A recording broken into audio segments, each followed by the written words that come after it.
ایک زمانے میں پہاڑیوں کے درمیان واقع ایک چھوٹے سے گاؤں میں راج نامی ایک مہربان اور محنتی کسان رہتا تھا۔ راج اپنی سخاوت اور ایمانداری کے لیے جانا جاتا تھا۔ اس کے پاس زمین کا ایک چھوٹا سا ٹکڑا تھا جہاں وہ انتہائی لذیذ سبزیاں اگاتا تھا جسے وہ گاؤں کے بازار میں بیچتا تھا۔ ایک دن اپنے کھیت میں کام کرتے ہوئے راج کو ایک چمڑے کی تیلی مٹی میں دبی ہوئی ملی۔ تھیلی کے اندر سونے کے کئی سکے تھے۔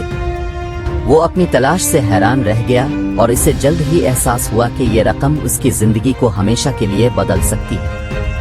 تاہم راج جانتا تھا کہ سونے کے سکے اس کے نہیں تھے۔ اس نے صحیح مالک کے بارے میں سوچا اور انہیں تلاش کرنے کا فیصلہ کیا۔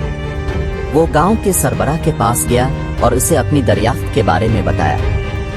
گاؤں کے سربراہ نے، جو اپنی دانشمندی کے لیے مشہور ہے، گاؤں کے چوک میں ایک اعلان کیا، ایک قیمتی چیز مل گئی ہے۔ اگر کسی کی کوئی اہم چیز کھو گئی ہے تو براہ کرم سامنے آ کر بیان کریں۔ ہری نام کا ایک بوڑھا آدمی آگے بڑھا۔ وہ پریشان اور تھکا ہوا لگ رہا تھا۔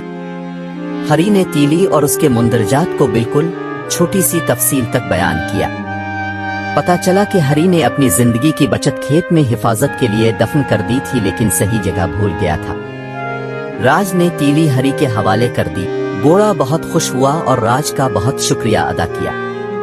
اس نے راج کو اس کی ایمانداری کے بدلے سونے کے چند سکے پیش کی، لیکن راج نے انکار کر دیا۔ اس نے کہا، میں آپ کی رقم قبول نہیں کر سکتا ہری، یہ شروع سے ہی آپ کا تھا۔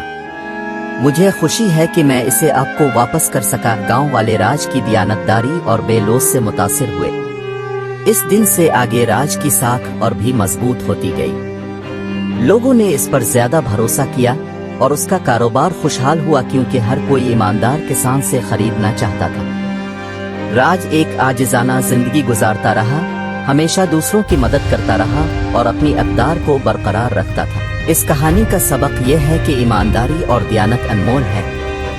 یہاں تک کہ جب کوئی نہیں دیکھ رہا ہے، صحیح کام کرنا احترام اور ذاتی تکمیل دونوں کے لحاظ سے دیر پا انعامات لاتا ہے۔